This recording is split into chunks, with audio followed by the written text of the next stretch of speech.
Hola chicos, ¿cómo están? Tengan ustedes muy buenos días. Espero que se encuentren bien. Por favor, me confirman por medio del chat si me logran escuchar con claridad.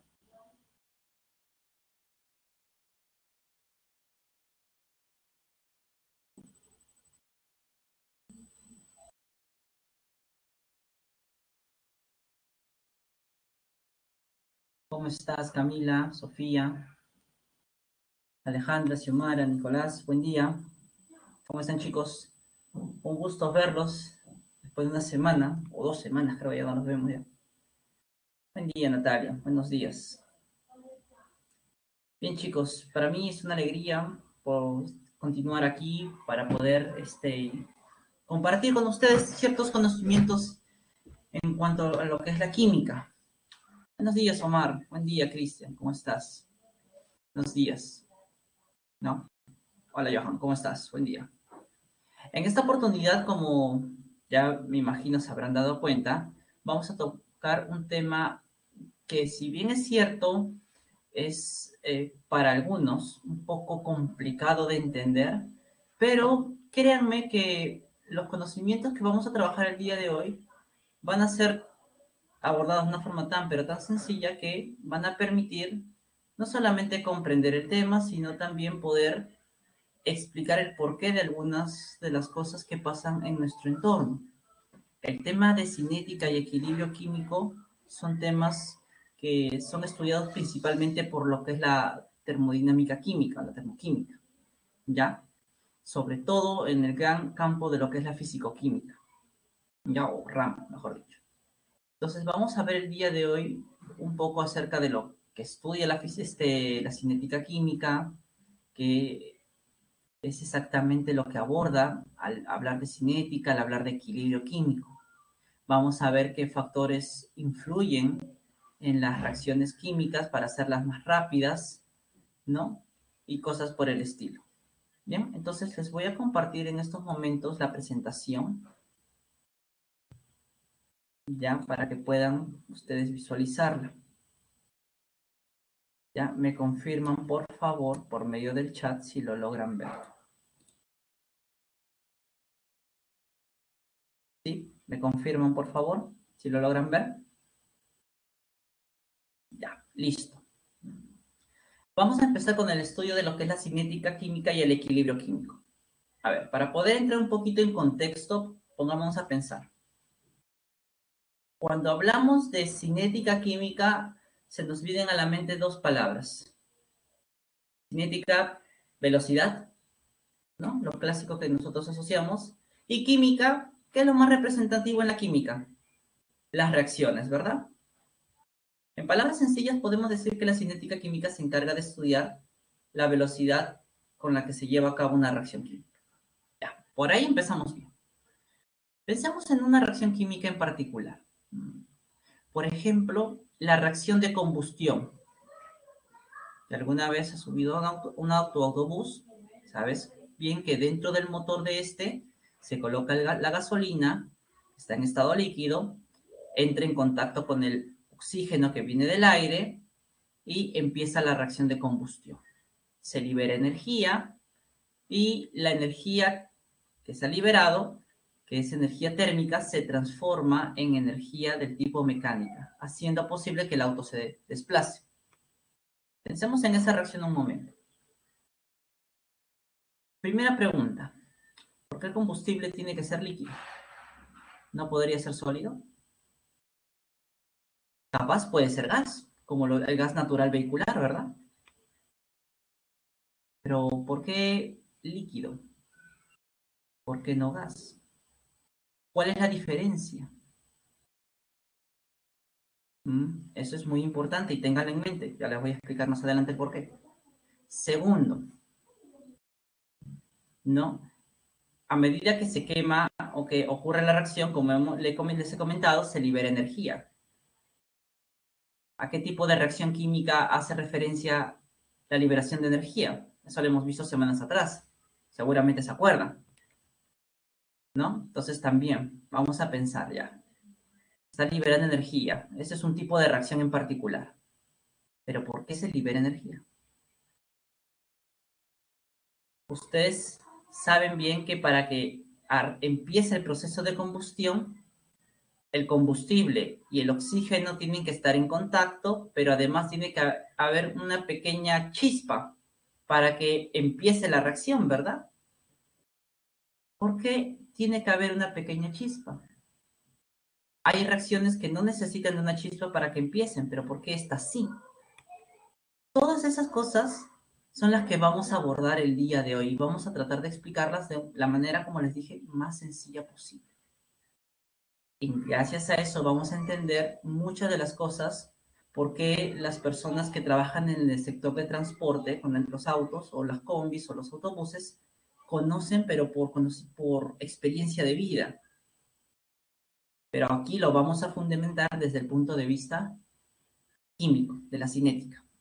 ¿Bien? Empezamos, chicos, entonces. Primero, ¿qué estudia la cinética química? Vamos a ver que en primer lugar estudia los mecanismos por medio del cual se llevan a cabo las reacciones químicas. Cuando hablamos de mecanismos, estamos hablando de las etapas que tiene que seguir los reactivos para transformarse en productos. Hay reacciones que se transforman los reactivos en productos en una etapa, pero hay otro tipo de reacciones que lo hacen en 2 o más etapas. Eso es lo que estudia. También la cinética química, como les había comentado, estudia la velocidad o la rapidez con que las reacciones químicas se llevan a cabo. Sabemos que hay reacciones que son muy rápidas, como la de combustión, por ejemplo. Pero hay reacciones que son demasiado lentas, como por ejemplo el enmohecimiento de un metal, ¿no? O la corrosión de un metal. Entonces, también vamos a estudiar eso. Y 3, por supuesto, los factores que afectan la velocidad. Es decir, cómo puede hacer que una reacción química en particular sea más rápida o más lenta, según la conveniencia. Todo eso vamos a estudiar en esta primera parte de cinética. Bien, para abordar estos 3 puntos que acabamos de comentar, primero es importante entender qué es una reacción química y cómo es que se lleva a cabo. Lo primero, ustedes saben que la reacción química es un proceso de transformación, donde las sustancias iniciales, que son reactivos o reactantes, se transforman en otras diferentes, llamadas productos, ¿verdad? Muy bien.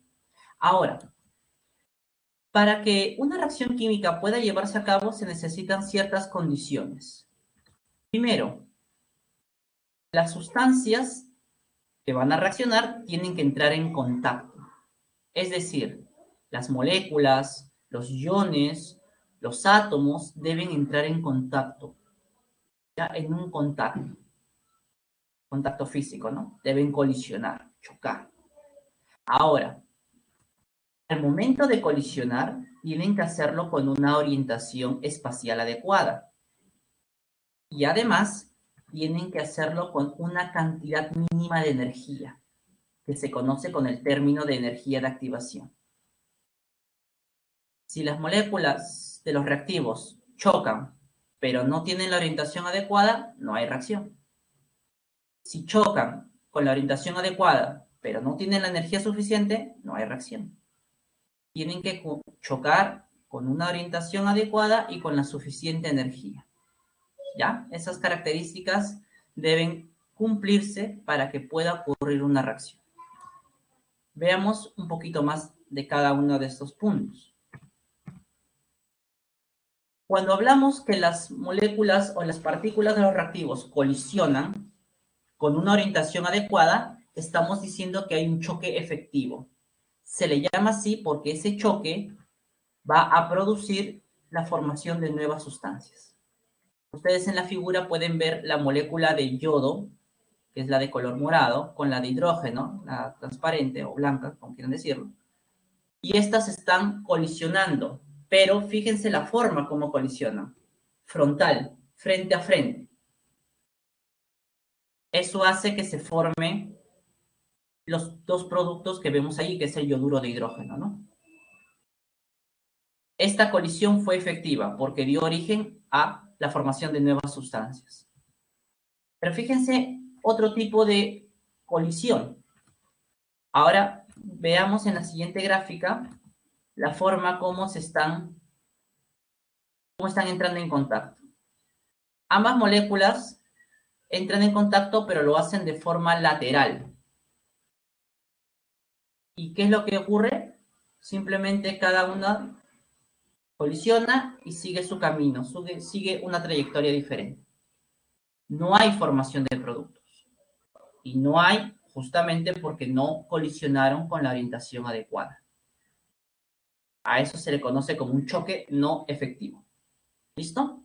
Entonces, como ustedes pueden darse cuenta, la forma como entran en contacto las moléculas de los reactivos es importante para que pueda ocurrir la reacción. ¿Ya? Entonces, yo te pregunto, si tú bien sabes, el hombre no puede hacer que mover las moléculas de tal manera para que choquen. Él no puede manipular aún eso. Pero lo que sí puede manipular, ¿qué es? El número de veces que chocan. Yo te pregunto, a ver, por un tema así sencillito de probabilidades.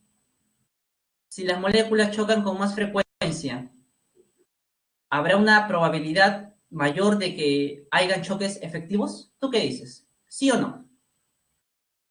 A ver, ¿qué opinas tú? Claro, claro que sí.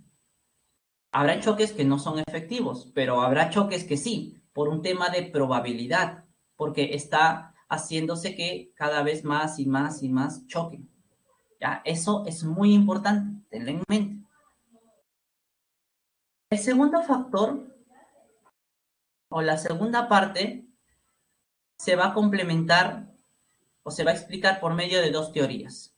La primera que tú observas allí, que es la teoría del complejo activado, que nos dice que una sustancia, las sustancias iniciales, que son los reactivos, a medida que van colisionando, van incrementando su energía, hasta que llegan a un nivel de máxima energía. En ese nivel de máxima energía, se está formando o se va a formar una sustancia intermedia que se caracteriza por ser muy inestable. A esa sustancia intermedia se le conoce como complejo activado. Entonces, ¿qué nos dicen? Que al momento de hacer las colisiones, las moléculas van a ir ganando energía. Pero va a llegar un momento donde la energía que tienen es tal que van a lograr formar una sustancia intermedia llamada complejo activado. En ese instante de formación del complejo activado es donde ya empieza el proceso de transformación de reactivos a productos. Tal como tú observas en la gráfica, aquí las moléculas chocan, incrementan su energía, llegan a un punto donde la energía es máxima, que es la energía del complejo activado, se forma esta sustancia intermedia que en un instante está y en el siguiente desaparece, y finalmente empieza la liberación de energía hasta formar los productos, tal como dice ahí. Ah, muy buena tu pregunta, Nicolás. Los factores que hacen que los reactivos se rompan es justamente el movimiento, los choques. ¿Y cómo incremento los choques? Existen varias formas que ya veremos un poquito más adelante. Uno de los más comunes es la temperatura. Cuando tú calientas, las moléculas se mueven. Se mueven. ¿Qué va a pasar con las partículas? Van a querer separarse lo más posible. Y si a eso le añadimos choques, eso va a terminar rompiendo los enlaces químicos en las sustancias reactivas. Y así se reordenan los átomos y finalmente forman los nuevos productos. Pero haberte aclarado la duda, Nicolás. Entonces, volviendo a lo que les estaba comentando, para que ocurra la reacción química tiene que formarse esa sustancia intermedia. Para ello, los reactivos necesitan ganar energía. Esa energía mínima que van ganando se le conoce como la energía de activación, llamada así justamente porque cuando los reactivos o las moléculas de los reactivos alcancen ese mínimo de energía, la reacción empieza a darse de forma continua. Se forma el complejo activado, empieza la formación de los nuevos productos durante el tiempo. Eso es muy importante, ¿ya? Claro, en el punto del complejo activado, si la energía sigue incrementando un poquito más, eso ya desencadena en la formación de productos. Así es, Natalia. ¿No? Listo. Ahora, para poder entender un poquito lo que es estos cambios de energía en la reacción, veamos los perfiles de energía. Ustedes observan aquí, por ejemplo, el perfil de energía de una reacción exotérmica. Recuerda que la reacción exotérmica es aquella reacción que libera calor, ¿verdad?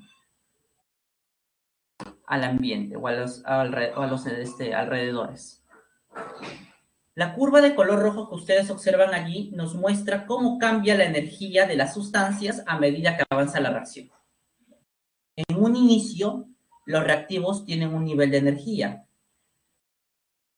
Estos, al entrar en contacto, poco a poco, al colisionar, van ganando energía, pero sin ocurrir reacción química. Solamente están ganando energía, se mueven más rápido, pero aún no logran el proceso de transformación. Pero llega un punto donde la energía que alcanzan es máxima. Allí se forma el famoso complejo activado, que también le llaman estado de transición, ¿no? O estado transitorio también, por si acaso. En ese punto máximo de energía que alcanza, empieza el proceso de formación de productos. Se va liberando la energía y tenemos que los nuevos productos ahora tienen una energía diferente a la inicial que tienen los reactivos. En esta curva hay algunos elementos muy importantes que están allí.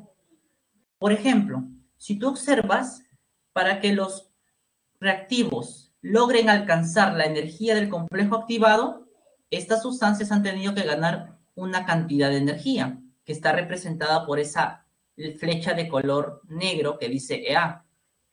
A esa se le conoce, por si acaso, como energía de activación.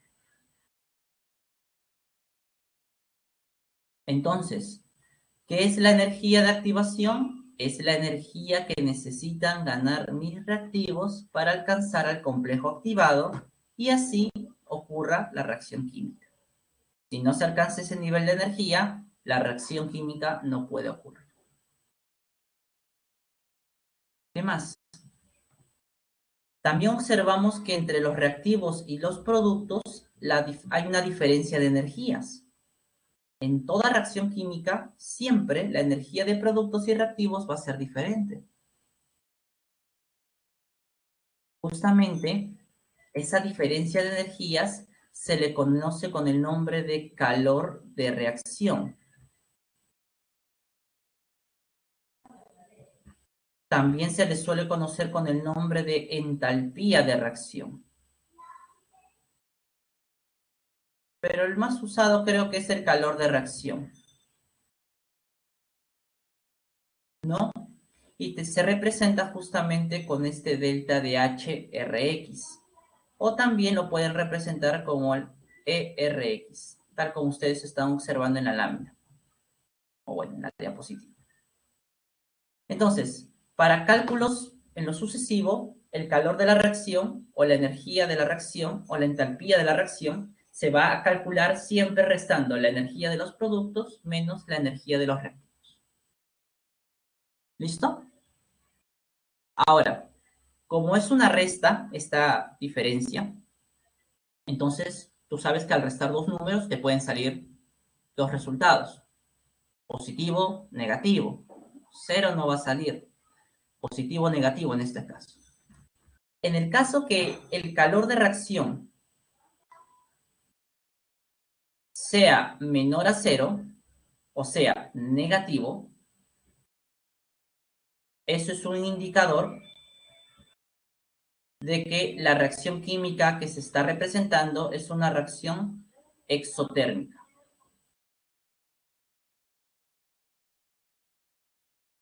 Es una reacción exotérmica. Ahora, hasta este punto, veamos lo que hemos explicado con respecto a la reacción de combustión que les había dicho al inicio de la clase. En una reacción de combustión que ocurre en un motor, ¿qué pasa? El combustible entra en contacto con el oxígeno del aire, esos son los dos reactivos, y entran en contacto en el motor. Empiezan a chocar las moléculas. Pero ahí justamente viene la bujía para darle esa chispa y que empiece la reacción. ¿Y por qué se le da esa chispa? ¿Tú qué crees? Según lo que estamos viendo en la gráfica. ¿Qué vendría a representar esa chispa? ¿Qué vendría a representar esa chispa? Exacto, Omar, la energía de activación. Muy bien, Alejandro. La energía de activación. Esa pequeña chispa que para nosotros puede ser casi nada, para la reacción es vital. Porque si no hay esa chispa, olvídate, puede estar el oxígeno y el aire ahí todo el día y no pasa nada. Es esa pequeña chispa lo que hace que la reacción que se empiece a llevar a cabo. ¿Ves cómo se va entendiendo las cosas mucho mejor? ¿No? Y justamente lo que nosotros sentimos como caliente o calor cuando tocamos la superficie del motor es justamente la energía que se está liberando del motor, o sea, de donde está ocurriendo la reacción, hacia los alrededores. ¿No? Aquí tenemos representado entonces una reacción exotérmica. Para una reacción endotérmica, el perfil de energías es muy similar. ¿Cuál es la gran diferencia? Bueno, la gran diferencia es que ahora el calor de reacción es positivo, mayor a 0. ¿Y eso qué hace o qué nos indica? Que la reacción es endotérmica. Endotérmica. Es decir, es una reacción que para que se lleve a cabo necesita más energía que va a absorber de los alrededores, ¿no? Entonces, igual, toda reacción química presenta una energía de activación, toda reacción química presenta un calor de reacción, toda reacción química, según la teoría del estado transitorio, forma en el punto máximo de energía el complejo activado. Y la misión para ustedes durante esta clase, o bueno, durante todo lo que es su formación en este tema, es saber interpretar estos perfiles de energía. Por ejemplo, aquí tenemos un ejercicio como para poner en práctica lo aprendido.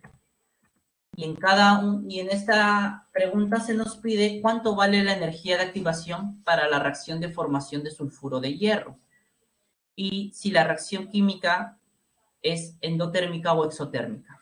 A ver, ¿cuáles serían sus respuestas, chicos? Háganmelo saber por el chat. ¿Cuánto vale la energía de activación? Omar nos dice que es 80 y sería endotérmica. ¿Qué dice el resto?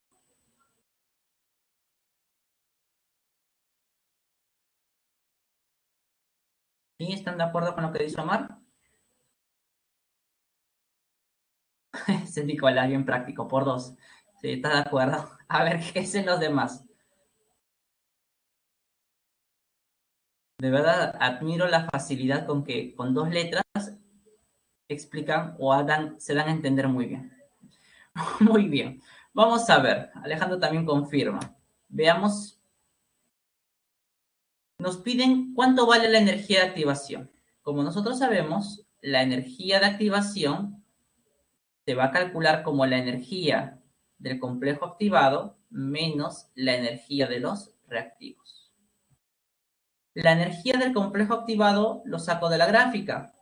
¿Dónde se forma el complejo activado? en la parte más alta, acuérdate que es la sustancia de máxima energía. Tenemos que tiene un valor de 100 de energía. La energía de los reactivos, pues acá mismo te lo indica.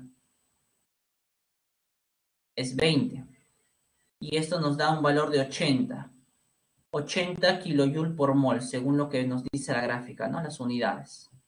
80 kilojoule por mol, según lo que nos dice. Ahora, para saber si la reacción es endotérmica o exotérmica, analizo el calor de reacción. Que como tú bien sabes, es energía de productos menos energía de reactivos. La energía de los productos, aquí me la dan, es 80. La energía de los reactivos, como ya hemos visto en el caso anterior, es 20. Y eso nos da un valor de 60 kilojoule por mol. Más allá del valor numérico, nos da un valor positivo. Por lo tanto, la reacción química que se está representando aquí es una reacción del tipo endotérmica. Excelente trabajo, chicos. Muy bien por ahí. ¿Ya? Buen trabajo. Seguimos.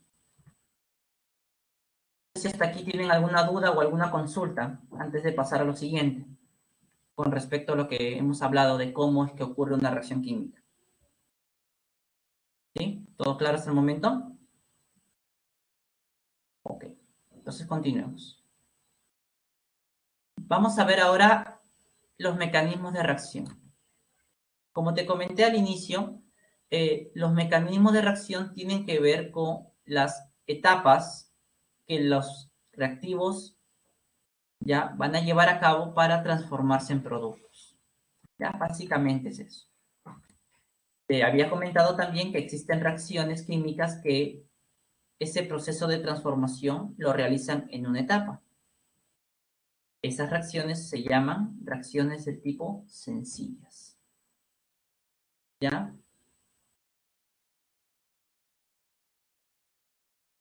Entonces, la transformación de los reactivos a productos ocurre en una sola etapa. Esas son las reacciones sencillas. Y capaz tú estarás preguntando ahorita, profesor, ¿y cómo voy a saber si una reacción en particular es sencilla o no? Bueno, la única forma de saberlo es porque el problema te lo diga. Porque una reacción como la que nosotros observamos allí, tratar de deducir nosotros si es sencilla o no, pues requiere obviamente conocimientos de química mucho más profundos y especializados. Aparte también de varias simulaciones por computador usando software especiales. Porque, créanme, si fuera algo muy sencillo determinar si una reacción es sencilla o compleja, solamente viendo la ecuación, entonces las rutas metabólicas o las formas o ver cómo es que actúa un medicamento en un organismo sería algo muy rápido. Ya hubieran encontrado la cura del coronavirus, o ya se estuviera masificando lo que es la venta del farmacéutico del coronavirus. Pero no, aún no, porque se tiene que ver cómo es que el medicamento actúa en el cuerpo. Y créanme, no es algo muy sencillo hacerlo. Es, como les vuelvo a repetir, conocimientos especializados en química. Pero aquí lo importante es que ustedes sepan que una reacción sencilla es aquella que se lleva a cabo en una sola etapa.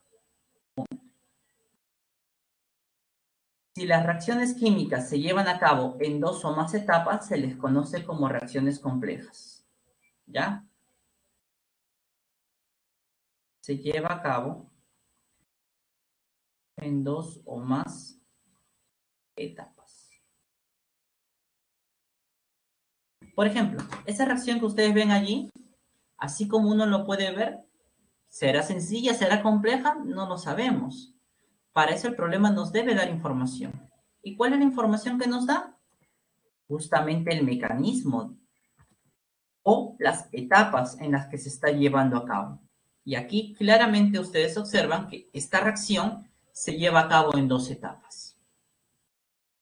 La primera, el óxido de dinitrógeno se descompone formando oxígeno atómico y nitrógeno gaseoso Luego, el oxígeno atómico formado en la etapa 1 reacciona con otra molécula del óxido, formando el oxígeno molecular y el nitrógeno molecular. Ese es el mecanismo de reacción propuesto para esta reacción. Vuelvo a repetir, saber por qué es así el mecanismo son conocimientos más especializados. Pero lo importante aquí, chicos, es que en toda reacción compleja hay tres características muy importantes que ustedes tienen que tener siempre en mente. ¿Cuáles son? Primera característica. Vamos a ponerlo acá.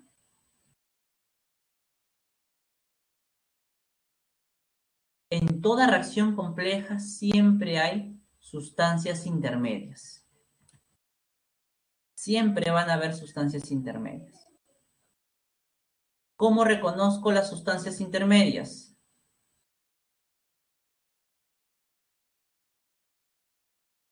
Siempre hay sustancias intermedias. ¿Cómo nosotros reconocemos las sustancias intermedias? Muy sencillo, porque no son reactivos y no son productos.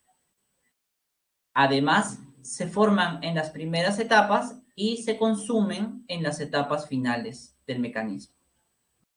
Si tú te das cuenta, el N2O es un reactivo. Acá está el reactivo, acá está el reactivo. El oxígeno es un producto, el O2. O sea, este O2 es un producto. El nitrógeno 2 también es un producto. Yo te pregunto, ¿qué es el oxígeno atómico? Nos damos cuenta que no es reactivo, tampoco es producto, se forma ese oxígeno atómico en la etapa inicial y desaparece en la etapa final. Oye, ya sabes qué es, ¿verdad? Justamente viene a ser la sustancia intermedia. En todo mecanismo de reacción siempre van a haber sustancias intermedias. A veces una, a veces dos, va a depender del mecanismo. ¿Ya? Eso es lo primero. Segundo,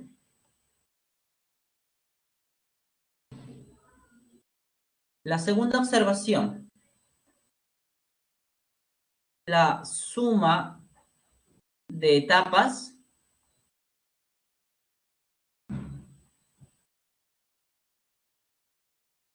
da la reacción global. ¿Qué significa eso de la suma de etapas? Si tú sumas ambas reacciones miembro a miembro, te sale, como tú te das cuenta, la ecuación original, la ecuación global. Siempre debe cumplirse eso. Si no se cumple, entonces el mecanismo de reacción propuesto está errado. ¿Ya? Esa es otra característica muy importante. Tercera característica, como toda esta reacción compleja está formada por varias etapas, la velocidad y la cinética de toda la reacción, mejor dicho, depende de la etapa más lenta. La cinética de la reacción,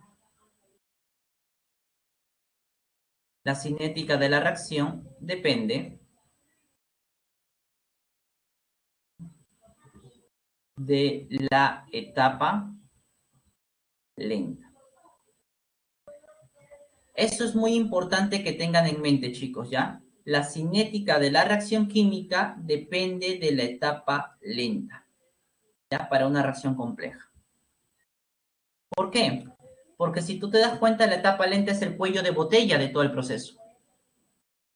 Si no se completa la etapa lenta, las demás etapas no pueden completarse. Esas tres características es muy importante que siempre las tengan presentes en las reacciones complejas. ¿Estamos de acuerdo? ¿Sí? Hasta aquí, chicos, ¿alguna pregunta con respecto a los mecanismos?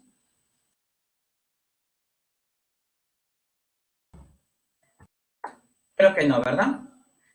Ya saben que si tienen dudas, consultas, chicos, háganlas por el chat, no hay problema, ¿no? Hacemos un pequeño algo. El segundo punto que estudia la cinética química, o que estudie es la velocidad de la reacción. Y como ya habíamos comentado anteriormente, la velocidad de la reacción tiene que ver con la rapidez con que ocurre esta. Pero ¿cómo nosotros vamos a medir la rapidez? Como ustedes observan allí, por un cambio en la concentración. También puede ser con la presión, por si acaso, pero lo general o lo más usual es que se mida el cambio de la concentración de las sustancias, ya sean reactivos o ya sean productos. ¿Cómo cambia esta concentración a lo largo del tiempo, ¿no? O en el tiempo, ¿no? Matemáticamente, por ejemplo, ¿cómo se expresa la velocidad, cambio de concentración en un intervalo de tiempo? Tú sabes que esta concentración, la que se suele usar es la concentración molar, que se representa con esa M. Y el tiempo, bueno, puede estar, como tú sabes, en segundos, puede estar en minutos, puede estar en horas, dependiendo, ¿no? La unidad de tiempo. ¿Qué pasa con los reactivos y con los productos durante una reacción química? Bueno, como tú puedes observar en esa gráfica, a medida que avanza el tiempo, la cantidad de reactivos disminuye, por lo tanto su concentración también. Y eso es lógico porque se están transformando pues en productos. Por otro lado, vemos que a medida que avanza el tiempo, la cantidad de productos aumenta. Quiere decir que su concentración también. Si yo quiero expresar la velocidad de un reactivo o de un producto usando los cambios de concentración como ven en la pantalla, se puede hacer. Simplemente las expresamos de esa manera.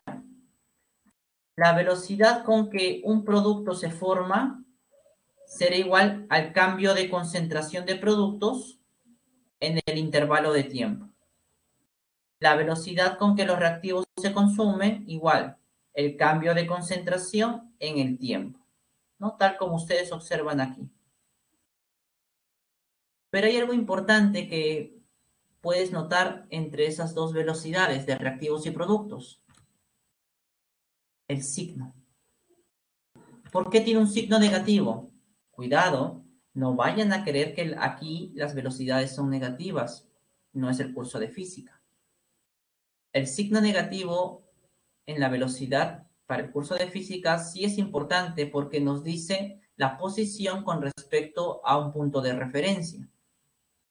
Aquí el signo negativo se pone en el caso de los reactivos para hacer que la resta del cambio de concentración nos dé un valor positivo. En química usamos la velocidad, o mejor dicho, la rapidez, que es el módulo de la velocidad. ¿Ya? Siempre trabajamos la rapidez de una reacción como una magnitud escalar, no vectorial. ¿Ya?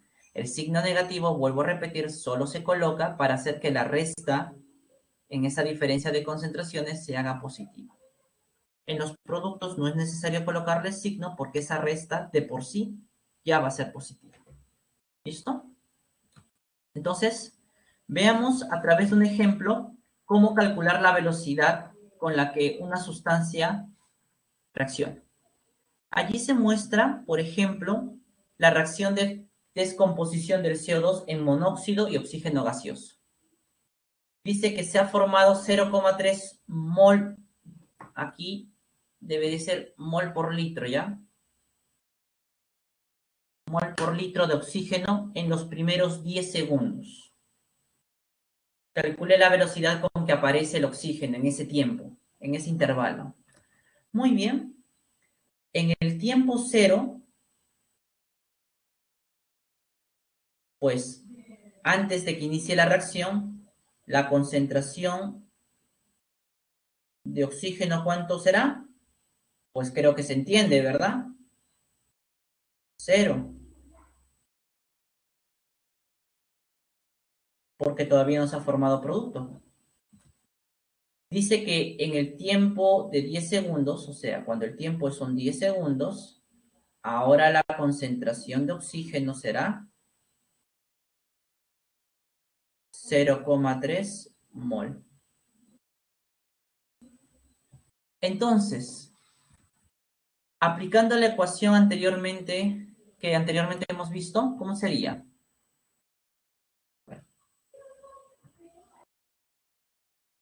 La velocidad con que el oxígeno desaparece será igual a la resta, que en este caso sería 0,3 menos 0, entre el tiempo final menos el inicial, 10 menos 0. Y eso nos da el resultado que aparece aquí. 0,03. ¿Ven? Entonces una aplicación directa nada más de la ecuación anterior, de las ecuaciones vistas anteriormente, ¿no? De cómo calcular la velocidad. Ahora, si tú te das cuenta en este ejercicio, la velocidad que hemos calculado es la velocidad con la que el oxígeno aparece. Pero yo te hago una pregunta. ¿Será posible calcular la velocidad con que el CO2 desaparece? ¿Habrá alguna forma? Pues la respuesta es sí, mi estimado. ¿Y sabes dónde está la clave de ello? En la ecuación química balanceada. Allí está la clave. Veamos. Imagínate una reacción como la que tengo allí. Hay 4 sustancias, 2 reactivos y 2 productos. Yo puedo expresar la velocidad con la que A y B se consumen. También puedo expresar la velocidad con que C y D se forman. Pero entre esas 4 sustancias y sus velocidades hay una relación importante. ¿Cuál es esa relación? La relación estequiométrica. Y como hemos visto en temas anteriores, la relación estequiométrica en una reacción química se muestra por medio de los coeficientes estequiométricos. Entonces, la velocidad de la reacción global es igual a la velocidad con la que el reactivo A se consume entre su coeficiente. Es igual también a la velocidad con que el reactivo B se consume entre su coeficiente. También es igual a la velocidad con que el producto C se forma entre su coeficiente y la velocidad con que el producto D se forma entre su coeficiente.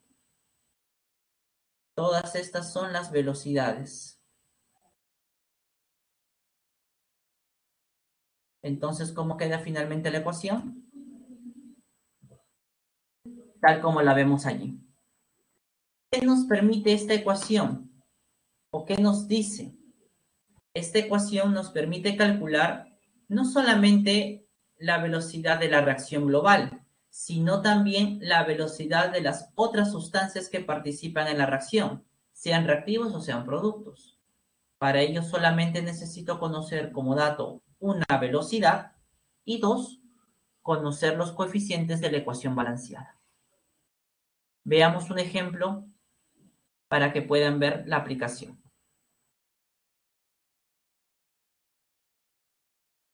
Aquí nos dice que la velocidad de formación del nitrógeno 2 es 0,5 molar por segundo.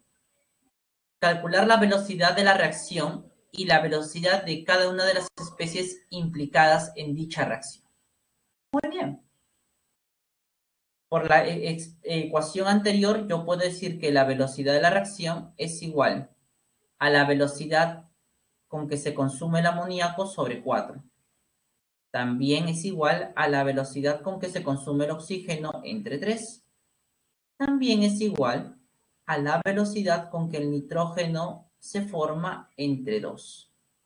Y también es igual a la velocidad con que el agua se forma sobre 6. Esa es la expresión que relaciona las velocidades de las 4 sustancias y la velocidad de la reacción. Pero recuerda que la velocidad con la que el nitrógeno 2 se forma, según dato del problema, es 0,5 molar por segundo. Entonces, si nosotros reemplazamos este dato en cada una de las igualdades, podemos hallar las velocidades. Por ejemplo, aquí.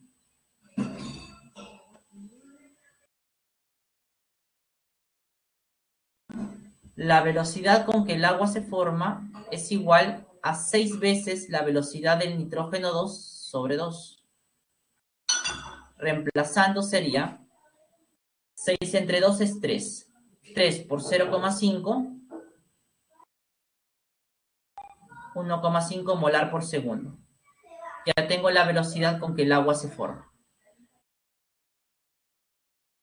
Si quiero calcular la velocidad del oxígeno, uso estos dos términos.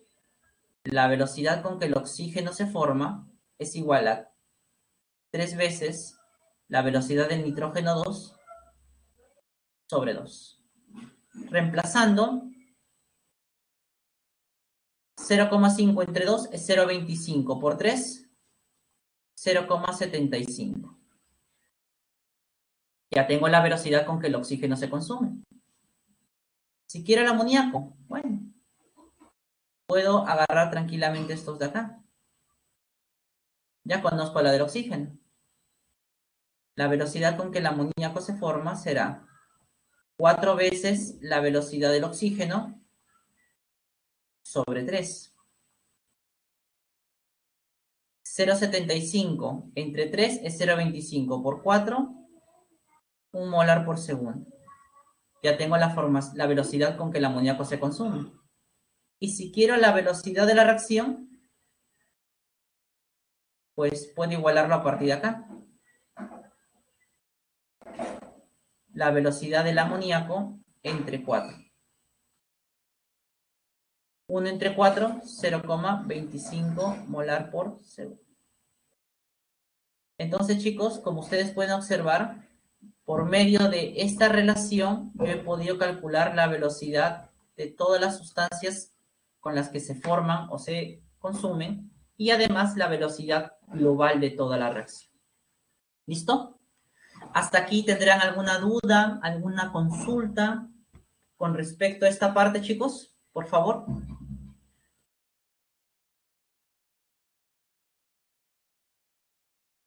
¿Todo bien? ¿Todo claro hasta el momento? Por favor, ¿me confirman por el chat? ¿Sí? ¿Vamos bien? Ya, listo. Entonces, si no hay preguntas, si está quedando todo claro, avancemos un poquito más, ¿ya? Finalmente, para cerrar el tema de cinética y también pasar al receso, vamos a ver los factores que afectan la velocidad. Ustedes recordarán que en la primera parte de la clase yo les había comentado que la reacción química se lleva a cabo porque las colisiones entre las sustancias son efectivas, o sea, con una orientación adecuada, y dos, esas colisiones tienen la suficiente energía para que la reacción se active, ¿verdad? Ya. Con esos dos factores vamos a ver, o con esos dos puntos vamos a ver qué acciones externas yo puedo hacer para que la reacción química se lleve con mayor rapidez o con mayor lentitud, según el caso. Primero, el estado físico. Si ustedes se dan cuenta, el estado físico de los reactivos influye mucho en lo que es los procesos o la velocidad de una reacción química. Sin ir muy lejos, imagínate combustibles: carbón, sólido, gasolina, líquido, gas natural, gas. ¿Quién se prende con mayor rapidez? Pues obviamente será el combustible que está en estado gaseoso, ¿verdad? El carbón. Creo que muchos de ustedes, por experiencia de vida, saben que prender carbón, tienes que esperar que los planetas estén alineados y que hayas nacido con la estrella de David para que puedas encender, porque si no, Minecraft, la chica se pasa. Entonces, generalmente los combustibles bueno, o las sustancias cuando están en estado gas y líquido, favorecen a que la reacción química sea más rápida. ¿Por qué? Porque en el estado gas y líquido, como ustedes saben bien, las moléculas de las sustancias de esos reactivos están con libertad de movimiento. Quiere decir que pueden entrar en contacto con las otras sustancias. Como hay mayor rapidez en el contacto, mayor rapidez en la reacción. Eso explica por qué se prefiere combustibles líquidos o gaseosos antes que los combustibles sólidos, ¿no? Es un ejemplo. Facilidad para entrar en contacto, algo muy relacionado con el anterior. A este factor se le suele también llamar como tamaño de partículas. También le suelen llamar como superficie de contacto. Son nombres similares, ¿ya? En el caso del tamaño, como la idea es que las moléculas de los reactivos tengan un mejor contacto, ese contacto será mejor cuando las partículas de los reactivos sean pequeñas. Quiere decir que el tamaño de las partículas ya es inversamente proporcional a la velocidad de la reacción. ¿Qué significa? Si tú tienes partículas de gran tamaño, la reacción se llevará a cabo con lentitud. Pero si los reactivos tienen un tamaño más pequeño, la reacción se llevará a cabo con mayor rapidez. Un ejemplo muy sencillo. ¿Qué es más fácil prender? ¿Troncos de madera gruesos o delgados? Pues obviamente los delgados, menor tamaño. Igual es con la superficie de contacto. La superficie de contacto y la velocidad son directamente proporcionales. Un combustible o un reactivo que tenga una mayor superficie de contacto significa que va a reaccionar más rápido, reacción química más rápida, se hace o se desarrolla con mayor rapidez. Imagínate que tú tienes una tableta de efervescente. Tienes la tableta, dos tabletas de efervescente. Uno la colocas en agua y la otra la mueles, la trituras y la echas en forma de polvo. ¿Cuál reacciona primero? ¿Cuál reacciona más rápido, mejor dicho? Obviamente la que está en polvo. ¿Por qué? Porque tiene una mayor superficie de contacto. Entonces allí vemos la relación entre el tamaño y la superficie de contacto con respecto a la velocidad de una reacción química. Concentración. ¿Qué significa la concentración? Clase anterior, ustedes lo han visto con la profesora, significa que cuánta cantidad de soluto hay dentro de una solución o dentro de una mezcla en general. Si hay más cantidad de reactivos en la mezcla, eso implica que hay mayor número de choques entre los reactivos. Y si hay mayor número de choques, ¿qué hay? Una velocidad mayor. Quiere decir que la concentración de los reactivos es directamente proporcional a la velocidad de la reacción. Listo, chicos. Menos reactivos, reacción lenta. Más reactivos, reacción más rápida. ¿No? Después del receso ya veremos los otros factores como es temperatura, ¿ya? Así que chicos, aprovechen su tiempo. Tenemos 15 minutos de descanso. Voy a pausar la grabación.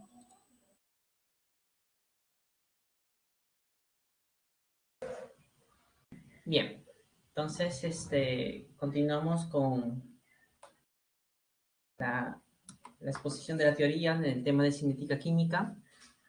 Hemos visto hasta en la primera hora lo que es la cinética, qué es lo que estudia, cómo es que ocurre una reacción química y todo ello.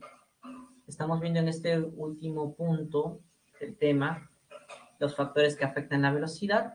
Habíamos visto que el estado físico de los reactivos influye para que la reacción sea más rápida o más lenta, igual que el tamaño de las partículas de los reactivos. Estábamos viendo la concentración hace un momento. Finalmente, la temperatura también es otro factor externo que las personas pueden manipular para hacer que una reacción química se haga más rápida o más lenta, ¿no? Justamente cuando un cuerpo, una sustancia en particular, está a una elevada temperatura, las partículas que lo forman están moviéndose con mayor intensidad. Al haber un mayor movimiento, ¿qué es lo que pasa? Pues hay una mayor probabilidad de colisiones efectivas. Y si hay una mayor probabilidad, entonces hay un incremento en la velocidad de la reacción. Por eso es que la temperatura, al igual que la concentración, es directamente proporcional con la velocidad.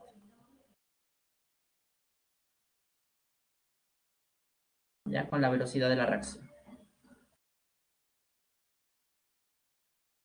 Otra sustancia otro factor que suele afectar la rapidez de una reacción es el catalizador. El catalizador son sustancias que se añaden a una reacción química para hacerlas más rápidas o más lentas. El primer tipo son los catalizadores positivos. El otro, el que hace las reacciones más lentas, se le conoce como catalizador negativo o también llamado inhibidor.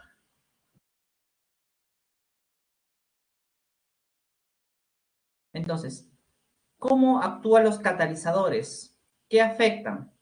Pues a diferencia de los factores anteriores, el catalizador no va a modificar mucho las colisiones. Lo que modifica es la energía de activación, tal como ustedes observan en la gráfica. Ustedes pueden observar que la reacción química necesita de una cantidad de energía, ¿no? Pero cuando yo le coloco el catalizador, pues obviamente la energía que tiene que alcanzar los reactivos es menor. ¿Qué implica eso? Que las moléculas se demoran menos en lograr esa energía. Y si se demoran menos, significa que la reacción se produce con mayor rapidez. Entonces, un catalizador positivo disminuye la energía de activación y trae como consecuencia un aumento o incremento en la velocidad de reacción. Por otro lado, el inhibidor o catalizador negativo tiene el efecto contrario, aumenta la energía de activación y esto hace que las moléculas de los reactivos demoren más en lograr ese nuevo nivel de energía. Por lo tanto, la reacción se hace más lenta o su velocidad disminuye, ¿no? Dicho de otra manera. Entonces, eso es lo que ocurre con los reactivos, ¿no? Cuando se coloca en una reacción un catalizador, ¿no? Puede tener esos dos efectos dependiendo. Ahora, los catalizadores no suelen reaccionar. Es decir, en una reacción química, el catalizador, la misma cantidad de catalizador que se coloca al inicio, al final se recupera. Pero eso es en el todo, en forma global. Puede ser que en alguna de las etapas de la reacción encontremos que hay catalizadores que sí reaccionan en las primeras etapas, pero en las segundas se vuelven a regenerar. Y en forma global el cambio es nulo, ¿no? Entonces hay que tener presente eso también por si acaso. Bien. Entonces, a partir de los factores que hemos visto, sobre todo el de la concentración, nosotros podemos deducir una forma diferente de expresar la velocidad de una reacción, usando la concentración de los reactivos. A eso se le suele conocer como la ley de velocidad. Si yo tengo esta reacción química aquí, en la cual se muestran dos reactivos, A y B, La velocidad de la reacción puede ser expresada de la siguiente manera. Recuerden que estos corchetes que aparecen aquí son las concentraciones. Concentración del reactivo A y concentración del reactivo B.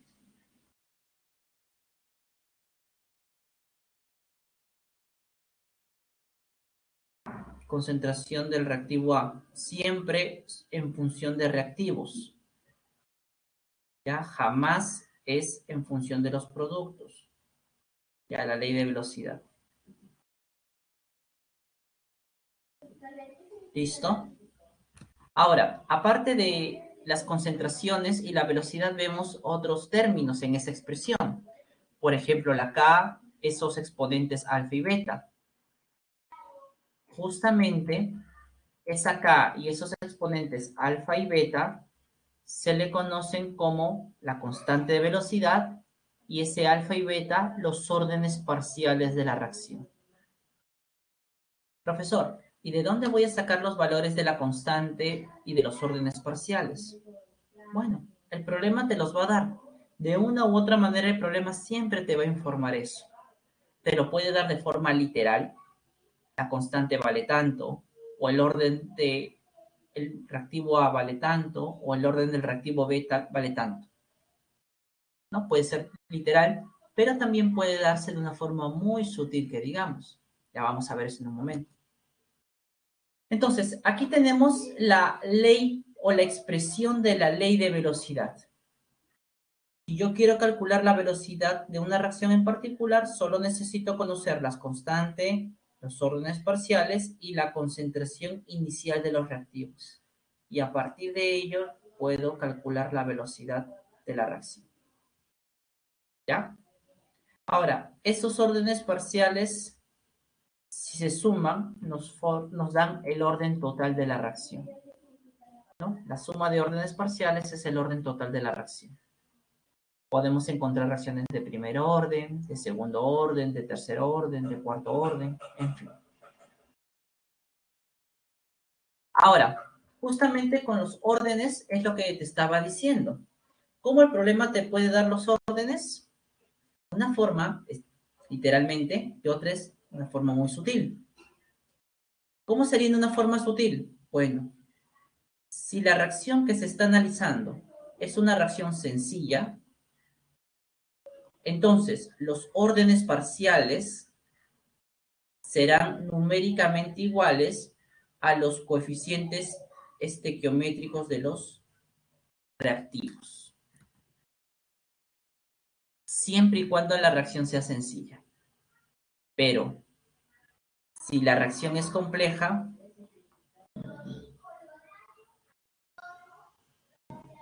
ese alfa y ese beta, o sea, esos órdenes van a ser igual a los coeficientes también. A los coeficientes, pero ¿de qué reacción? ¿De la global? No. A los coeficientes de la etapa lenta. Profe, ¿y por qué la lenta? Porque recuerda que te comenté que la etapa lenta es la que gobierna la velocidad de la reacción. Veamos un ejemplo. Esta fue la reacción compleja que vimos hace un momento. Acá está su mecanismo. Y si yo quiero expresar la ley de velocidad, ¿cuál dijimos que deberíamos tomar? La etapa lenta, ¿verdad? ¿Cuál es el reactivo en la etapa lenta? ¿Cuál es el coeficiente de la etapa lenta de ese reactivo? ¿Cómo quedaría la expresión de la ley de velocidad? Tal como ustedes observan allí. K igual, o K por la concentración del N2O elevado al coeficiente de, en este caso, de esa manera es como nosotros podemos expresar la ley de velocidad para una reacción compleja, siempre considerando la etapa lenta. ¿Listo? Y con eso, chicos, hemos cerrado el tema de cinética química. Y pasaremos a ver en los siguientes minutos el tema de equilibrio. ¿Ya? El tema de equilibrio. No sé si hasta aquí tendrán alguna duda. Si no, arrancamos con la parte de equilibrio químico. ¿Mm? Bueno, puede que sí, puede que no. Normalmente debería simbolizarse, Nicolás. Se debería colocar en la parte superior. Por ejemplo, yo tengo aquí A, acá está B, y acá normalmente se suele poner el catalizador. Por ejemplo, el clorato se descompone en cloruro de potasio y oxígeno en presencia de dióxido de manganeso. Este de acá vendría a ser el catalizador. Normalmente se suele colocar sobre la flecha, pero si te dan un mecanismo de reacción, puede ser que en el mecanismo de reacción tú lo veas allí, como si fuera una sustancia más. ¿Ya? Eso va a depender mucho de cómo te lo presente el ejercicio. ¿Sí? ¿Alguna pregunta más, chicos, con respecto a lo que hemos conversado hace un momento? En lo que es cinética. ¿Sí? ¿No hay más preguntas? Bueno, entonces, si no hay más preguntas con respecto a la cinética, abordemos el tema de equilibrio químico. A ver, el catalizador no se grafica en la ecuación de la velocidad. No se expresa en la ley de velocidad. No, no se expresa, Nicolás. No debería expresarse. ¿Ya? Eso es importante. Listo. Veamos entonces. Cuando hablamos de equilibrio químico, estamos hablando del estudio de las reacciones reversibles. Todo lo que hemos visto en cinética se aplica a reacciones que van en una dirección, de reactivos a productos. Pero como tú bien sabes, existen algún tipo de reacciones en las que la reacción se lleva a cabo en dos direcciones, de reactivo a producto y de producto a reactivo. Entonces, en esas reacciones reversibles se logra, después de un tiempo de iniciada la reacción, un estado. Ese estado se conoce como el estado de equilibrio o equilibrio químico simplemente. ¿Ah? Ahora, justamente en ese estado de equilibrio, como ustedes ven allí, la cantidad de reactivos y productos coexisten en una cantidad definida, o sea, en un valor determinado que se alcanza. Veamos un poquito a qué se refiere. Yo tengo esta reacción, ¿listo? Como tú ves, hay una reacción directa que la voy a representar con la letra que es la flecha de color azul, reacción directa, que es de reactivo producto, pero también existe la reacción inversa, que es de producto a reactivo. Entonces, al inicio solo hay reactivo. A medida que avanza la reacción, se forma un poco de producto y este producto reacciona y vuelve a formar el reactivo. Y así están durante un tiempo, hasta que se cumple lo siguiente. La velocidad de la reacción directa e inversa se iguala. Cuando esto, señores, se alcanza, se dice que la reacción está en equilibrio químico. Entonces, para que se dé el equilibrio químico, la reacción reversible, en una reacción reversible, la velocidad de la reacción directa e inversa debe ser la misma. Cuando ocurre eso, se alcanza el equilibrio. ¿Ya? ¿Qué es lo que pasa aquí? Si nosotros expresamos la ley de velocidad para la reacción directa e inversa, tendríamos esto, ¿verdad? K por la concentración de los reactivos elevado a sus coeficientes. Ahora, si pasamos las concentraciones a un lado y las constantes a otro, tenemos la siguiente expresión. Este KEQ se le conoce como la constante de equilibrio.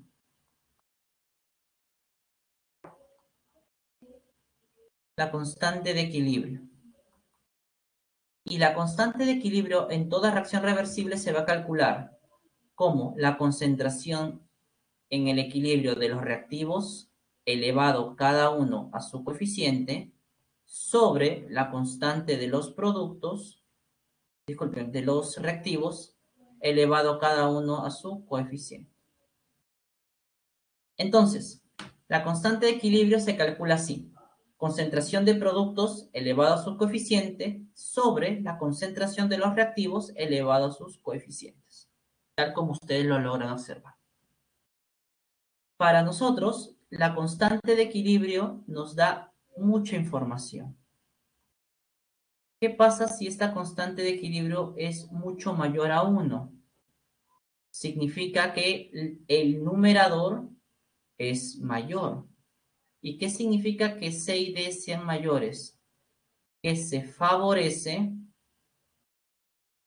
la formación ¿de qué? De productos. Oye, eso está bueno, ¿no? Pero ¿qué pasa si la constante de equilibrio es muy pequeña, menor a 1? Entonces, ¿qué se favorece? Se favorece la formación de reactivos. Y obviamente eso no se desea en una reacción química, ¿no? Se quiere formar productos, no reactivos. Pero algunas veces los ingenieros en planta se enfrentan con reacciones reversibles que tienen una constante de equilibrio menor a 1.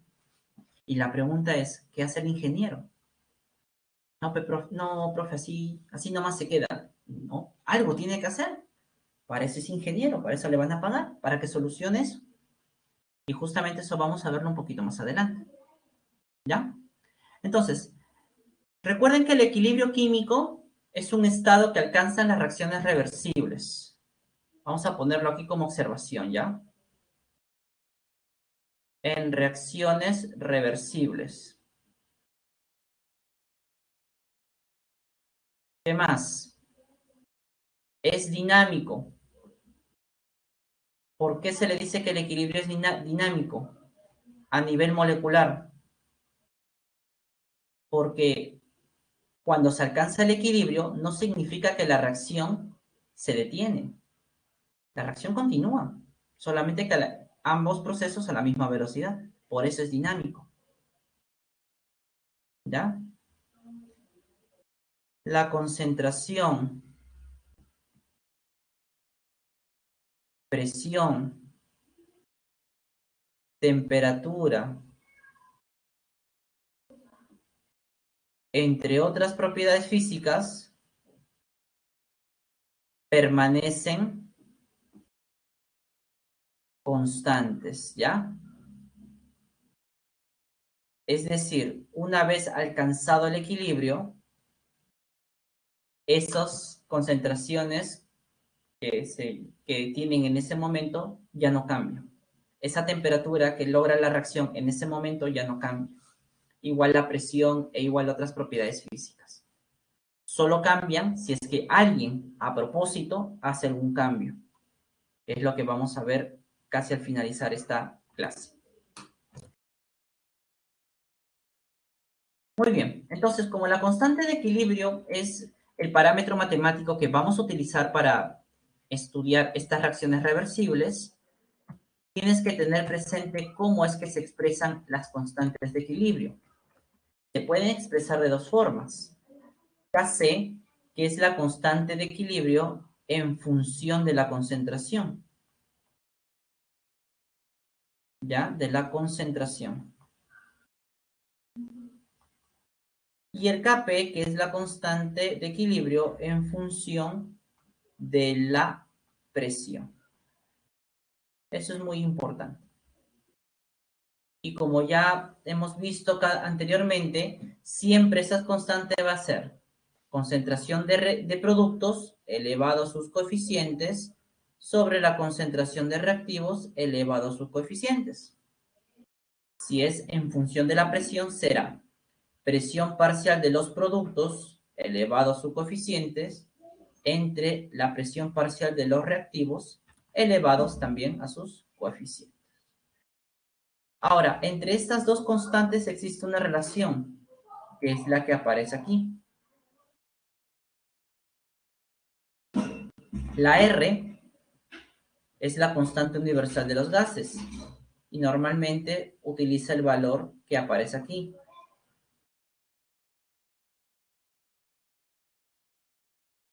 La T, tú ya sabes que es la temperatura, que siempre debe estar en Kelvin.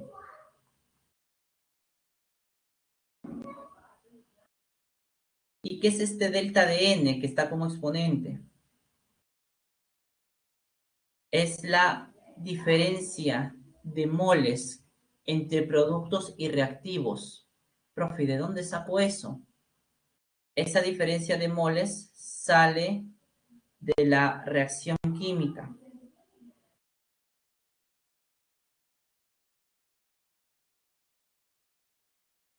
¿Cómo que de la reacción química? Claro, aquí vamos a sumar los productos que están en estado gaseoso, los coeficientes, mejor dicho, de los productos en estado gaseoso y los voy a restar con los coeficientes de los reactivos que estén en estado gaseoso también, ¿no? De allí yo puedo sacar el valor de ese delta de N y a partir del Kc calcular el Kp o viceversa.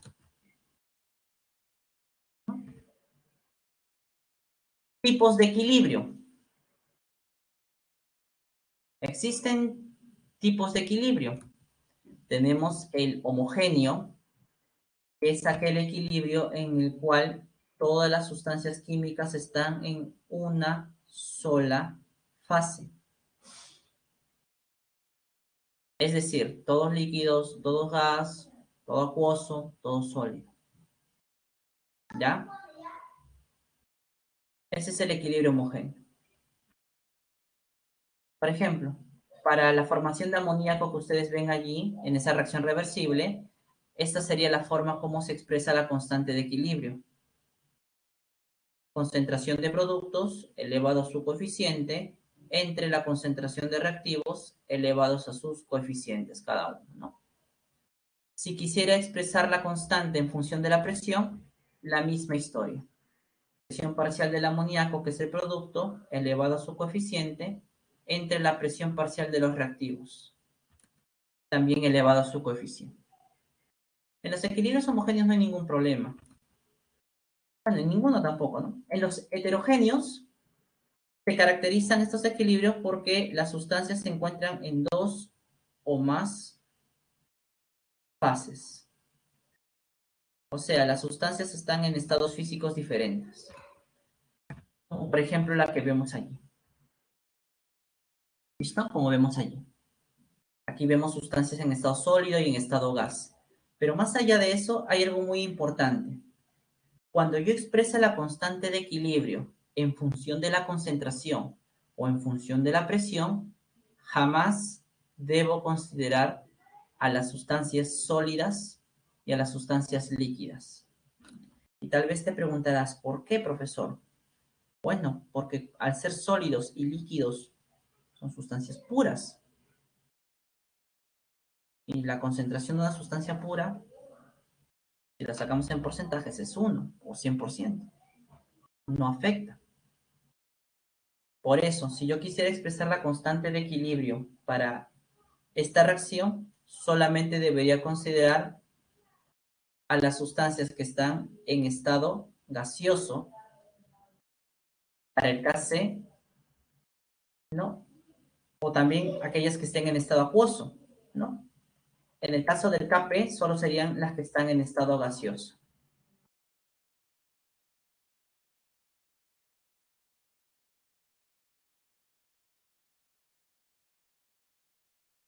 ¿Ya? Entonces, las sustancias que participan en la expresión de la constante de equilibrio, si hablamos del Kc, son todas aquellas que están en estado gaseoso o en estado acuoso. Pero en el caso del Kp, solo deben ser las que están en estado gaseoso, porque las soluciones acuosas no se ven afectadas por la presión. Eso es importante.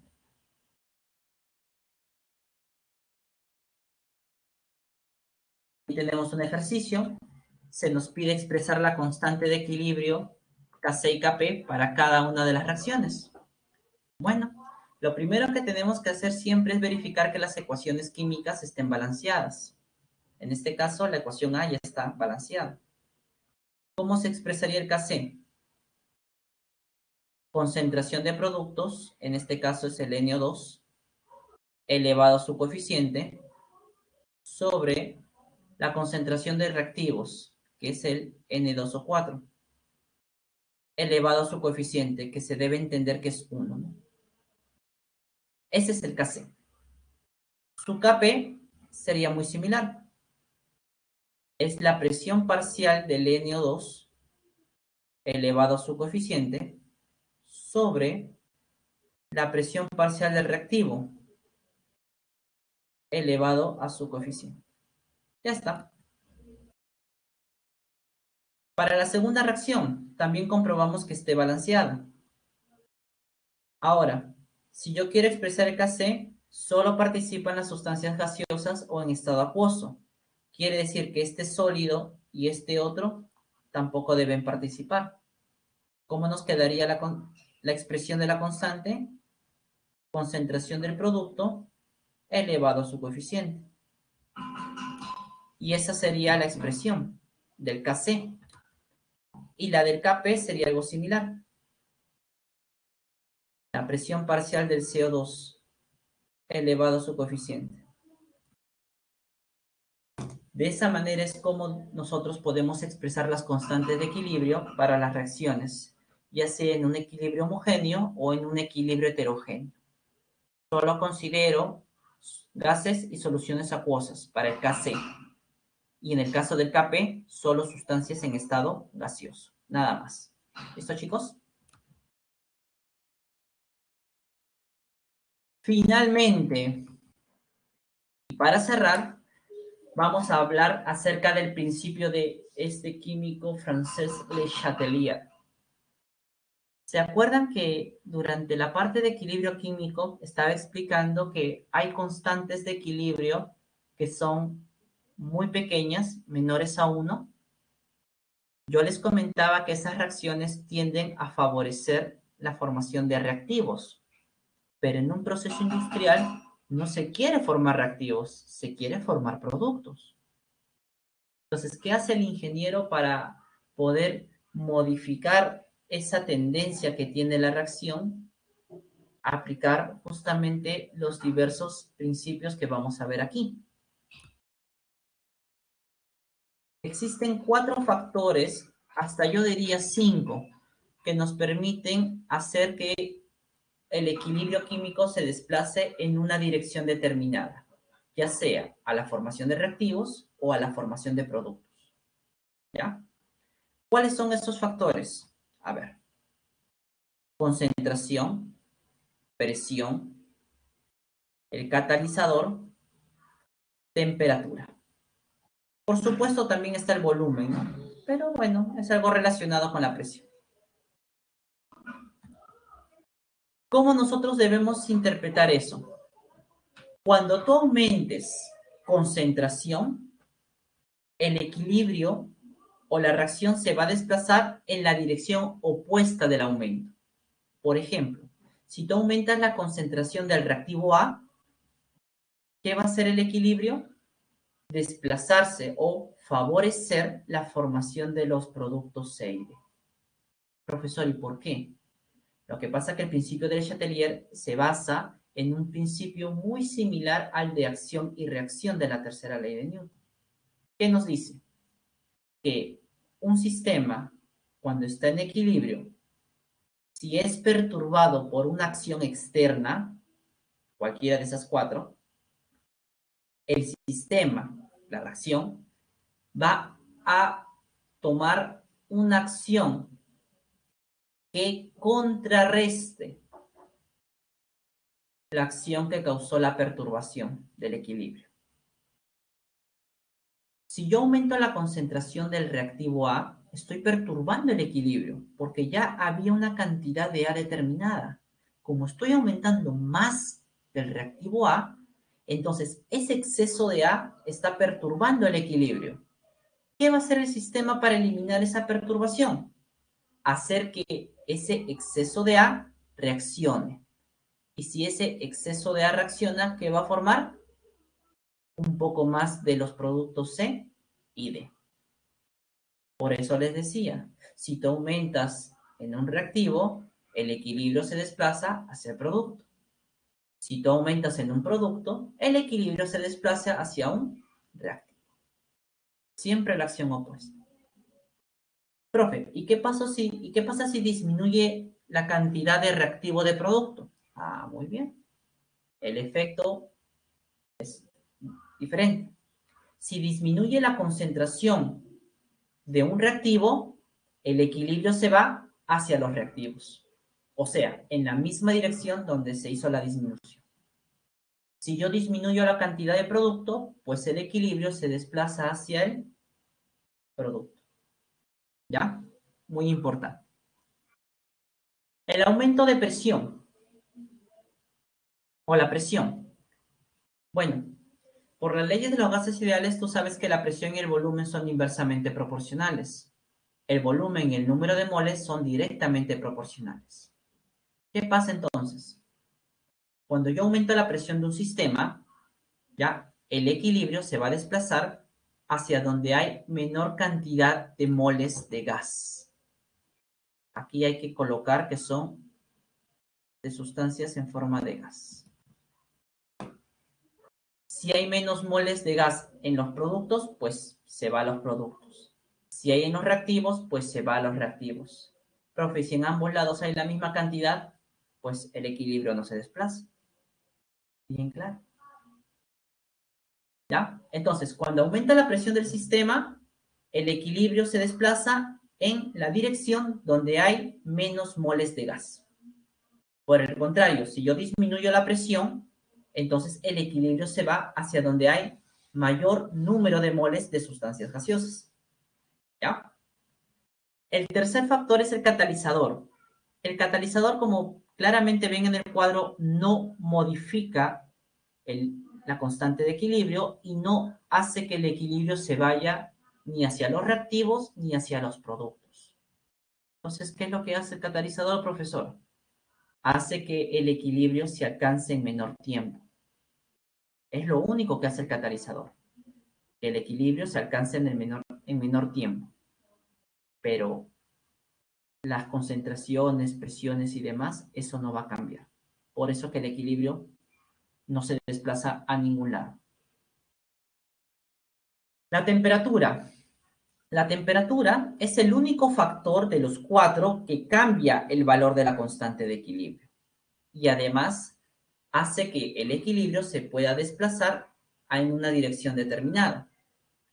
Si yo disminuyo un poco de temperatura, o sea, le quito de calor, el equilibrio se va a ir en la dirección donde se hizo la disminución del calor. No para aumentar. En cambio, si yo aumento la temperatura, entonces el equilibrio se va hacia el lado opuesto para que haya una disminución de esa energía, ¿no? De esa temperatura además. Veamos esto con un ejemplo, porque este análisis es un análisis cualitativo, el que ustedes van a tener que hacer en los ejercicios. Por ejemplo, tengo esta reacción química. Me dicen que es endotérmica, porque su calor de reacción es mayor a 0. Voy a colocarlo aquí. La ecuación puede observar que ya está balanceada, eso es importante, siempre verificarlo. ¿Y qué nos dice? ¿Hacia dónde se desplaza el equilibrio cuando disminuye la presión? ¿Qué hemos dicho hace un momento? Que al disminuir la presión, el equilibrio se va hacia donde hay mayor número de moles de gas. ¿Dónde hay mayor número de moles de gas?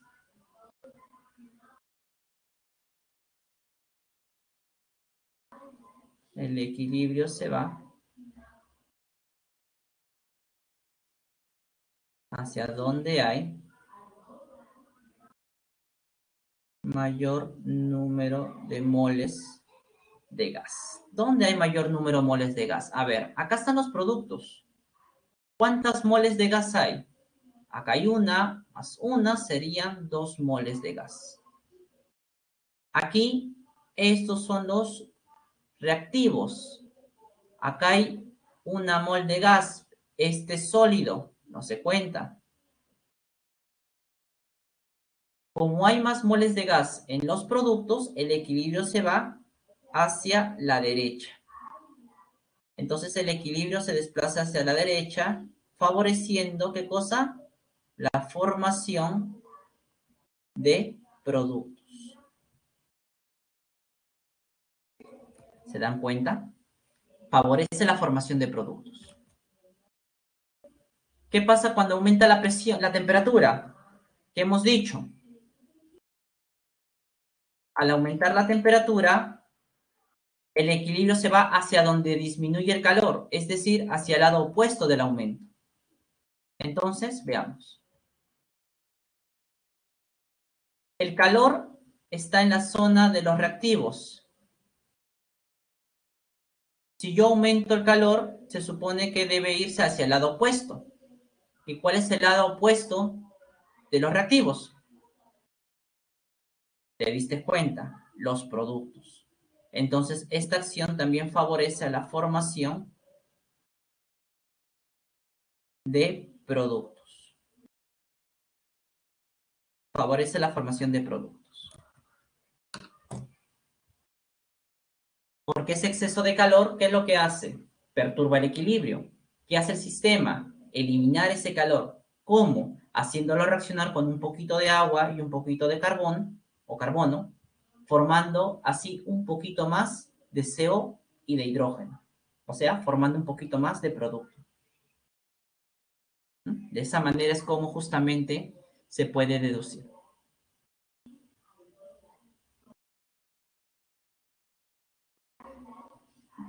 Muy bien, acá tenía algunas preguntas y sí, en líquidos y sólidos puros no consideramos en la relación de equilibrio, Natalia. Está bien. Y bien, chicos, con esto estaríamos dando por finalizada la parte teórica y empezamos con los ejercicios de clase. ¿Estamos listos? Are you ready? Muy bien. Ale, pregunta número 1. ¿Cuál es la clave? 1. ¿Cuál es la clave? ¿Cuál es lo correcto con respecto a la cinética química? A ver, ustedes que ya han visto los ejercicios. La B nos dice Nicolás, ¿estamos de acuerdo? ¿Será o no será? Veamos. Respecto a la cinética química, es correcto afirmar, la velocidad de una reacción varía continuamente a medida que la concentración de las sustancias cambia. Eso es correcto. Porque la concentración, si está cambiando, entonces la velocidad en magnitud también va a ir cambiando. Eso está bien. 2. A nivel molecular, la velocidad de una reacción depende de la frecuencia de colisiones. Claro, eso también es correcto. Recuerden que les había comentado que las colisiones efectivas provocan una reacción. Si hay mayor frecuencia en colisiones, hay una mayor frecuencia en colisiones efectivas. 3. La secuencia de pasos elementales que conducen a la formación de un producto se denomina mecanismo de la reacción compleja. Bueno, correcto. Entonces, en la 1, Débora. 2. ¿Cuál es la clave? 2. A ver, digan ustedes. ¿Cuál es lo incorrecto? Dedo. Dámelo. Correcto. Vamos a ver. Los alimentos se descomponen más rápido en verano que en invierno. ¿Eso es correcto? Eso es correcto. Y eso se debe a que en verano hace más calor. Mayor temperatura aumenta la velocidad de descomposición. B.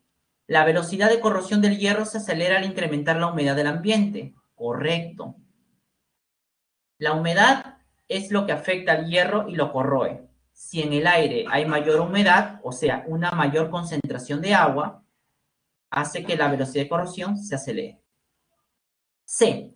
Los procesos biológicos son acelerados por la presencia de enzimas. Correcto. Ustedes mejor que yo conocen que las enzimas son catalizadores biológicos. La combustión de un tronco de madera se desarrolla con mayor rapidez que la combustión de ese mismo tronco convertido en acerrín. Acá está el error. No es mayor, debería ser menor rapidez. Muy bien, chicos. 2, dadito. 3. La 3, admisión. Admisión. Bueno, todos salen 4, pero el 10 a la menos 3, 10 a la menos 4, 10 a la menos 5, por ahí puede ser eso que esté fallando. A ver, revisen bien, ¿ah? Un 0 de más, un 0 de menos.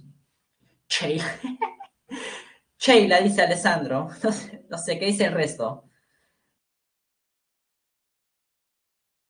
A ver, vamos a ver. Nos hablan del bromo, ¿no? En este caso, los datos que nos dan es del bromo. El bromo molecular aquí, en esta reacción, es un reactivo. Nos dan las concentraciones del bromo en diferentes tiempos. Nos piden calcular la velocidad del bromo en los primeros 50 segundos. La velocidad con que el bromo se consume es igual, menos, porque es un reactivo. Concentración final, o sea, en el tiempo de 50, 0,010, menos concentración inicial, que es en el tiempo 0.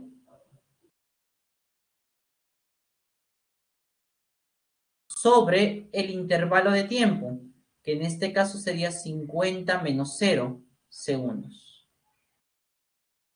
Esto nos da arriba 0,002 entre 50, 4,0 por 10 a la menos 5 molar sobre segundo o molar por segundo a la menos 1, ¿no? Clave en la 3, cremita. Esa es la clave en la 3, chicos, crema. 4. Ahí está, con respecto al perfil de energía que nos muestra la reacción de combustión de acetileno. ¿Cuál es la clave?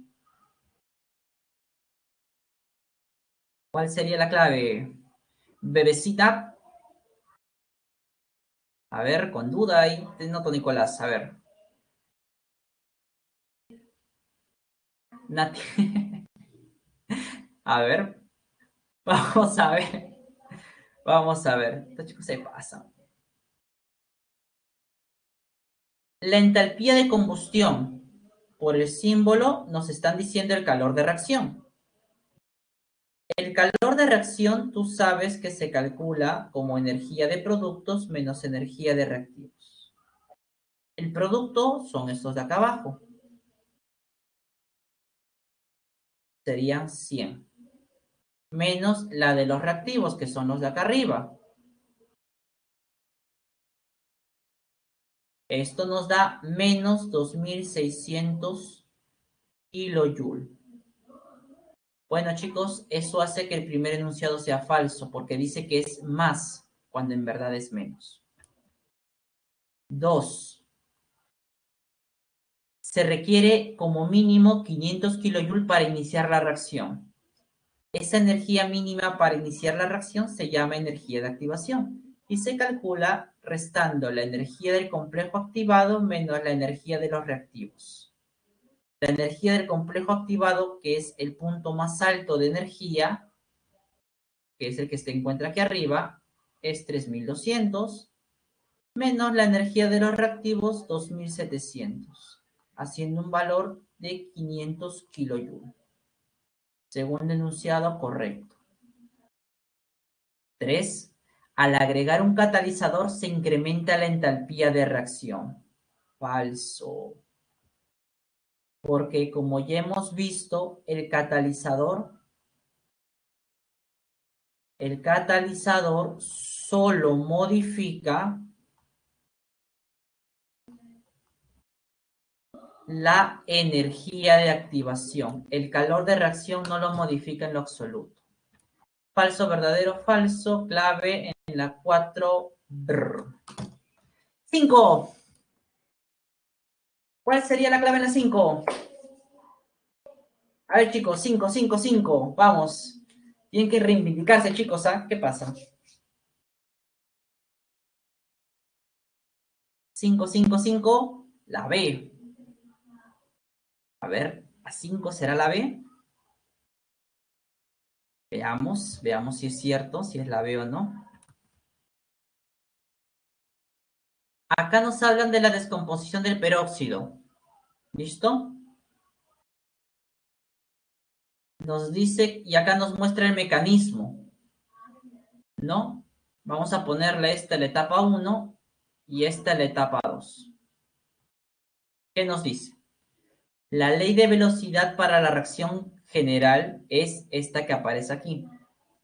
Recuerden que les había dicho que en toda reacción compleja, la velocidad o la cinética de la reacción, ¿de quién depende? De la etapa lenta. ¿Quién es el reactivo en la etapa lenta? Aquí. ¿Listo? ¿Cuáles son sus coeficientes? Y para este caso, debería ser la constante K por la concentración del peróxido elevado a la 1 y posiblemente, no estoy seguro porque eso ya depende de las pruebas experimentales, pero según lo que aparece aquí, debería ser el ion yoduro también elevado a la -1. Según lo que aparece aquí, debería ser así. Pero de todas maneras, siempre sería bueno revisar lo que realmente dice la cinética al respecto. ¿Y por qué les digo que en este caso no estoy tan seguro? Por el segundo enunciado. Bueno, de hecho, el primero es falso. Eso ya es de hecho. Pero el yodo -1 cataliza el proceso. Eso es correcto. El yodo -1, en este caso, es un catalizador. El yodo -1 es un catalizador. Me acuerdo que uno de sus compañeros hizo la pregunta si el catalizador debería estar presente en la ley de velocidad. Y lo ideal es que no, porque el catalizador en forma global no reacciona. Por eso les digo que no estoy seguro de del mecanismo que aquí se nos propone, porque esto no estaría del todo bien. ¿Ya? Pero bueno, según lo que tenemos aquí en la hoja, debería ser así. ¿Ya? Ahí habría que revisar el ejercicio si el mecanismo de reacción que se ha propuesto es el correcto o no.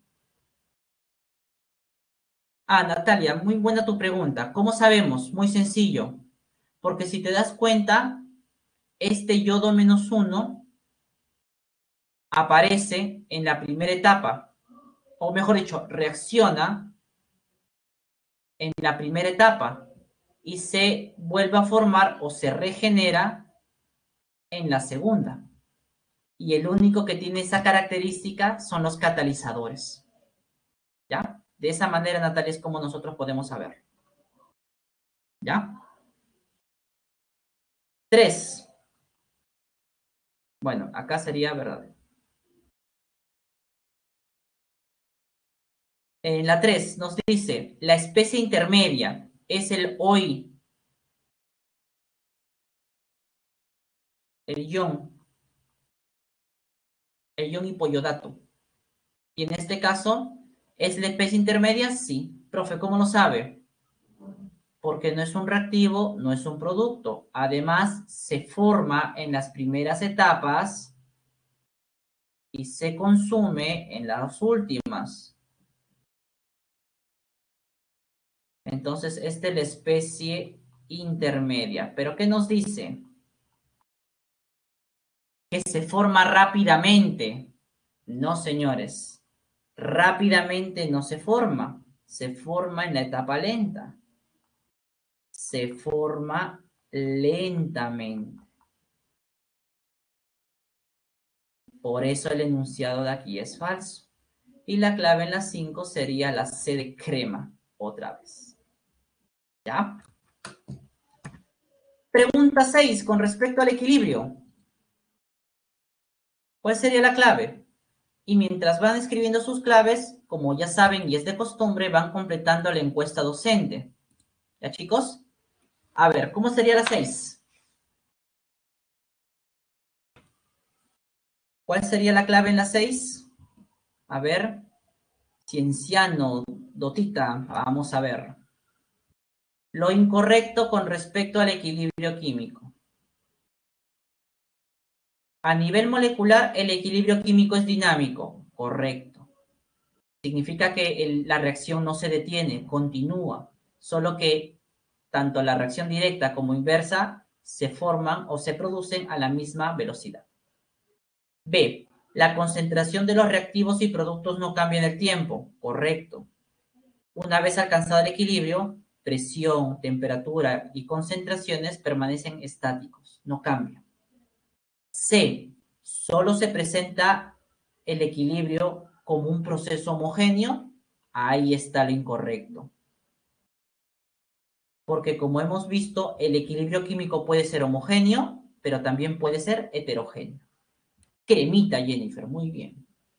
6C. 7. ¿Cuál sería la clave en la 7, chicos? Al toque. Pizca.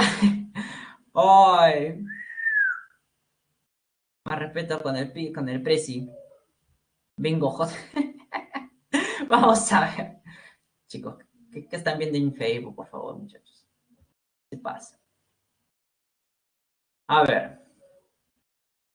Nos hablan de la formación del metanol a partir del monóxido de carbono y del hidrógeno gaseoso. Nos dan como dato la constante de equilibrio. Y además nos dan las concentraciones del equilibrio del monóxido y del hidrógeno, es decir, de los reactivos. Aquí está. Te piden cuál es la concentración del metano. Muy bien. La constante de equilibrio en función de la concentración para esta reacción sería concentración de productos elevado a su coeficiente sobre la concentración de reactivos, cada uno de ellos elevado a su coeficiente. Listo. Reemplazando datos. El Kc, 14,5 molar a la menos 2. La concentración del metanol es lo que quiero hallar. La concentración del CO es 1 molar elevado a la 1. Y la concentración del hidrógeno 2, 0,2 molar elevado al cuadrado. De aquí, despejando, la concentración de este producto sería 0,58. Como dijeron, en la 7 la clave debería ser la B. B de barco. Muy bien, chicos. 8. ¿Cuál es la clave? 8. Ahorita veamos si es cierto. Nos dan la reacción de descomposición del carbamato de amonio en amoníaco y CO2. Nos dan de dato las presiones parciales del amoníaco y del CO2. Nos piden el valor de la constante Kp. Kp es la constante en función de la presión. Solo participan las sustancias en estado gaseoso. Acá hay un sólido. Ese no va. Sería la presión parcial del amoníaco elevado al cuadrado por la presión del CO2 elevado a su coeficiente, que es 1. Como ya tengo las presiones, lo único que hago es reemplazar. La presión del amoníaco es 0,24 atmósferas elevado al cuadrado por la presión parcial del CO2, que es 0,12 elevado a la 1. Esto aproximadamente, porque no sale exacto, nos estaría dando 7,0 por 10 a la menos 3. Clave en la 8, dado. 8 dado. En la 9, finalmente, chicos, para cerrar, me dicen que es la D o es de la pregunta anterior que me decían. Dadazo. Dealer. Ahí está. El hombre juega póker, se nota. Muy bien, muchachos. A ver, yo tengo la siguiente reacción. Esta reacción nos produce en el equilibrio un contaminante perjudicial, el óxido de nitrógeno, el NO. Este es el contaminante. ¿Listo? ¿Qué nos dice? ¿Qué acción sería adecuada para minimizar la producción de ese contaminante? O sea, yo no quiero formar productos, quiero lo contrario, que sigan quedándose como reactivos. Mira, nos dicen además que la reacción es endotérmica porque su calor de reacción es positivo. A ver, incrementar la temperatura. ¿Qué provoca esto? Si aumento la temperatura, eso implica que el equilibrio se va en la dirección opuesta del incremento. O sea, favorece la formación ¿de qué? Del NO. El equilibrio se va hacia los productos, pues. Entonces, esa acción, no, porque yo quiero minimizar la producción. B, aumentar oxígeno. Si yo aumento la concentración de oxígeno, el equilibrio se va en la dirección opuesta del aumento. Como el oxígeno es un reactivo, entonces el equilibrio se desplaza hacia la formación otra vez de productos, que es el NO. Tampoco me sirve. C, incrementar la presencia de la presión del sistema. Si yo aumento la presión, ustedes saben que el equilibrio se va hacia donde hay más moles.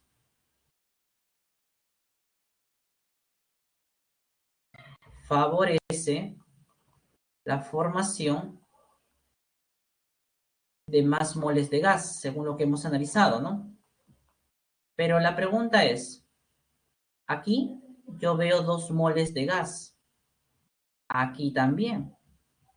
Profe, ¿hacia qué lado va? Hacia ningún lado. No se desplaza el equilibrio. Profe, ¿y esa es la respuesta? No puede ser, porque te están diciendo que minimice, no que se mantenga allí. Por lo tanto, y por descarte, la clave debe ser la D. Si yo retiro nitrógeno, disminuyo la concentración de nitrógeno, el equilibrio se va hacia el mismo lado donde hice el retiro. En este caso, favorece a la formación de reactivos en este lado. Y listo. La clave sería la 9, la D. D de dado. Y bien, allí tienen ustedes, chicos, los ejercicios propuestos. Y bueno, ya me pasé unos minutos de más. Pero bueno, ya terminamos también todos los ejercicios, chicos. Espero haberles ayudado. Y cualquier consulta o duda, la siguiente clase lo vemos. Cuídense mucho, Dios los bendiga. Hasta la próxima semana. Nos vemos. Chao.